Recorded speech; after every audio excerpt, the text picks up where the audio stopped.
हे वहां, थिंकवर्स एडू में आपका स्वागत है, जहां सीखना आसान हो जाता है। आज मैं आपको एक ऐसी चीज के बारे में बता रहा हूं जिसके बारे में आप हमेशा सुनते रहते हैं, इन्फ्लेशन। लेकिन इन्फ्लेशन असल में क्या है और यह पैसे के बारे में हर बातचीत में क्यों घुस जाती है, इसे आसान रखते हैं। इन्फ्लेशन बस यह कहने का एक फैंसी तरीका है कि चीजों की कीमतें जैसे खाना, कपड़े या आपके पसंदीदा स्नैक्स भी समय के साथ बढ़ रही हैं।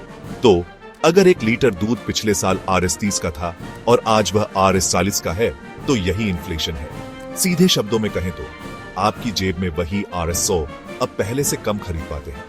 अब ऐसा होता ही क्यों है? खैर, इसके 2 बड़े कारण हैं। पहला, डिमांड पुल इन्फ्लेशन। कल्पना कीजिए कि लेटेस्ट फोन खरीदने के लिए बहुत सारे लोग हैं, लेकिन स्टॉक में सिर्फ कुछ ही फोन हैं। जब डिमांड ज्यादा होती है लेकिन सप्लाई कम होती है, तो कीमतें आसमान छू जाती हैं। दूसरा, कॉस्ट पुश इन्फ्लेशन है।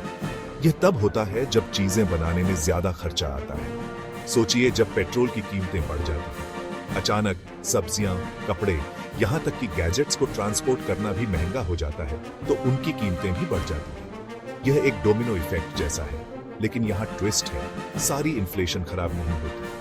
कीमतों में थोड़ी बहुत बढ़ोतरी इकोनॉमी के लिए अच्छी भी हो सकती है।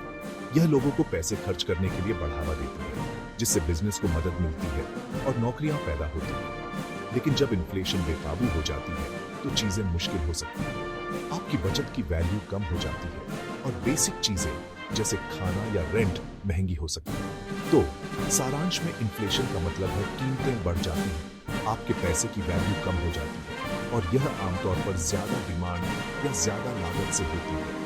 थोड़ी इन्फ्लेशन इकोनॉमी को चलाए रखती है, लेकिन बहुत ज्यादा सबको नुकसान पहुंचाती है। अगर आपको यह मददगार लगा तो थिंकवर्स एडू को लाइक, शेयर और सब्सक्राइब करना न भूलें। ऐसी और छोटी छोटी सीखों के लिए सवाल है या कोई ऐसा टॉपिक जिसमें आप चाहते हैं कि मैं बात करूं, नीचे कमेंट्स में लिखिए। अगली बार तक सीखते रहें और जिज्ञासु बने रहें।